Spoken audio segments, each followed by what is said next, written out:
բոլոր հնարավորություններով սատարկ կանգնի այդ նախաձեռնությանը։ Ինչ հարց կար, որ չպատասխանեց։ Պարոն Մամեջանյան, խաղաղության պայմանագրի հետ կապված։ Քիչ առաջ Ալեն Սիմոնյանը ըստ էության չհերքեց, որ կան երկրներ, որոնց ձեռնտու չէ այս պահին հայ-ադրբեջանական այսպես այդ խաղաղության պայմանագրի ստորագրումը։ Ձեր կարծիքով որ երկրին կարող է ձեռնտու չլինել։ Ես չհանդգնեմ էլի քպայականի մտքի թռիչքը մեկնաբանել, ես գոյություն չունեցող բաներ չեմ մեկնաբանում, բայց այնուամենայնիվ մի քանի կետ էլի պարոն Սիմոնյանի նշածներից։ 1. Նոր ստեղ կանգնած Ադրբեջանի փաստաբանություններ անում, ասում է դե բաներ կան, որ Ադրբեջանն էլ է համարում, որ Հայաստանը լավ չի անում։ Կարող եմ հատել քարոզ էստեղ կարդան Ադրբեջանի քպայականները, հաջորդ կետ։ Բացի դրանից, պարոն Սիմոնյանը շատ զարմացած էր, թե ինչով է Ուկրաինայում տեղի ունեցող իրադարձությունները կապված այդ թվում նաև հայ-ադրբեջանական հարաբերությունները։ Ես ուզում եմ հիշեցնել 3 տարի շարունակ Փաշինյանը երբ խոսում էր, ասում էր այդ թվում նաև Ուկրաինայում տեղի ունեցող դեպքերի արդյունքում տեղի է ունեցել այս ամենը, մեկը մյուսի հետ փոխկապակցված է եւ այլն եւ այլն։ Այնպես որ դրանք իրար հետ կապը տեսել է Փաշինյանը, այլ ոչ թե ես ու պիտի փորձեմ դրանք հերքել։ Եվ ամենահետաքրքրականը ես այդպիսի բան չեմ հիշում, որ Հայաստանի Հանրապետության ազգային ժողովի աթոռին նստած մարդը վեր կանա ու ասի, որ Հայաստանը որպես կանոն չէր ընդունում այս կամ այն բանակցային առաջարկները, Ադրբեջանը տենց էլ համարում էր դրա համարել խաղաղության պայմանագրի այսպես կոչված հետ ունեն այս արձագանքը Ադրբեջանից։ Եթե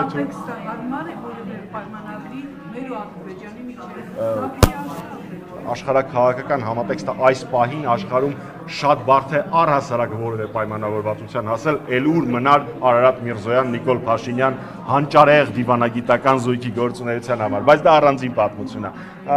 Նաև մի շատ հետաքրքրական բան կա։ Ռեալ իրենք ուզում են համոզած լինեն, որ Ադրբեջանը չէր հավատում Ադրբեջանի համար անընդունելի զարմանալի էր, որ Հայաստանը ընդունել է այդ առաջարկները։ Այսինքն նույնիսկ Ադրբեջանն է հասկանում, որ Հայաստանի համար ինքնասպանություն են այդ առաջարկները։ Այսինքն այնքան վատն է, տեքստը ես դեռ չեմ տեսել, գիտեմ այնքան ինչքան հրապարակ են, որ նույնիսկ ըստ Ալեն Սիմոնյանի Ադրբեջանը չէր հավատում, որ Հայաստանը ընդունելու է այդ կարգի կարելի է նաև անվանել կրկնակապիտուլյացիան։ Սա Ալեն Սիմոնյանի այսօրվա ճեպազրույցը ուղղակի ինքնախոստովանական է։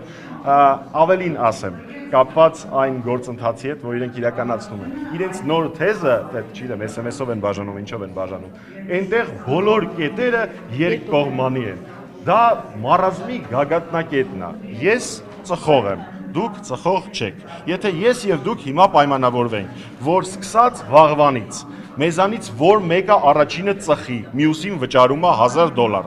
դա երկկողմանի պայմանագիր է, չէ՞։ Բայց դա աբսուրդ է, որովհետեւ դուք ծխող չեք, ու այդտեղ ամենահավանականը, որ կպարտվեմ ես եմ։ Ու այդպես այդ պայմանագրի արդեն իսկ հրապարակայացված բոլոր կետերն են։ Իհարկե, ձևակերպվում է դա որպես երկկողմանի, բայց այնուամենայնիվ բովանդակության մեջ վերջնարդյունքում դա Հայաստանի Հանրապետության զիջումն է։ Եվ մի հետաքրքրական կետ էլ, իրանցով, իրանց ԱԳՆ փոխնախարարը, նախարարը, Փաշինյանը չեն կարողանում հասկանալ հիմա այդ պայմանագրում իրենց իսկ բացահայտման տեղ գտած երրորդ երկրների ուժերի սահմանի երկայնքով տեղակայման արգելքը տարածվում է եվրոպական դիտորդական առաքելության վրա, թե չի տարածվում։ Եվրոպական քաղաքացիական դիտորդական առաքելությունը օտարերկրյա կամ երրորդ երկրի ուժ համարվում է, թե չի համարվում։ Սրանից 2-3 տարի առաջ ես հիմա չեմ պատրաստվում երկար քննարկել, թե արդյունավետ էր, թե արդյունավետ չէր իրառումը, անհրաժեշտություն էր, անհրաժեշտություն չէր։ Հիմա մենք քննարկում ենք այլ բան։ Փաստորեն Ադրբեջանի պահանջով այդ թեկուզ 0.0 կարևոր չի, թե ինչքան տոկոսով Հայաստանի Հանրապետության անվտանգությունը ավելացնող գործոնը վերացվելու է։ Տղերք, 2 տարի առաջ դրա հակառակն էիք ասում եք, որ դա փրկություն է, առանց դրա հնարավոր չի, եւ այլն եւ այլն։ Հիմա այտենց հեշտ, ինչի եք պատրաստ դրանից հրաժարվել։ Պարոն Մամեջանյան, կտասնեք։ Մեր ինչ էիր հասկանում, ասում եք, դա չէ։ Պարոն Մամեջանյան, ավարտվեց Սերժ Սարգսյանը